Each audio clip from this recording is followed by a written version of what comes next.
সুপ্রিয় দর্শক মণ্ডলী, আপনি কি জানেন আল্লাহ কোরআনের ভিতরে ঘোষণা করেছে হাসরের মাঠে যার যার ইমাম সহ হাজির করা হবে। ভেবে দেখুন তো আপনার ইমাম নিযুক্ত করা হয়েছে কিনা। যদি নিযুক্ত করা না হয়ে থাকে তাহলে এক্ষুনি ইমাম নিযুক্ত করেন।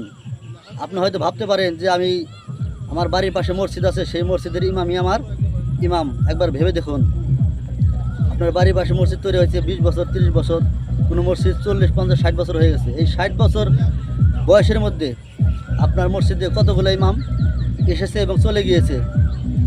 সবগুলো ইমামই কি আপনার ইমাম? ইমাম তো হবে একজন।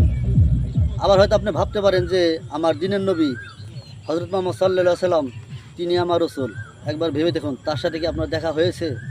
যদি দেখা না হয়ে থাকে তাহলে সে কখনোই আপনার ইমামতি স্বীকার করবে না। তাহলে এখন ভাবুন যে আপনার ইমাম কে আর কাকে বানাবেন। তো এই বিষয়ে যদি আপনি চিন্তা করে দেখতে পারেন, আর আল্লাহ ঘোষণা করেছেন ইমাম সহ হাজির না হলে তাহলে আপনি বিনা হিসেবে জাহান্নামী। আপনি কি জাহান্নামী হতে চান না জান্নাতি হতে চান? যদি জান্নাতি হতে চান তাহলে এখনই ইমাম নিযুক্ত করুন। ধন্যবাদ। আসসালামু আলাইকুম।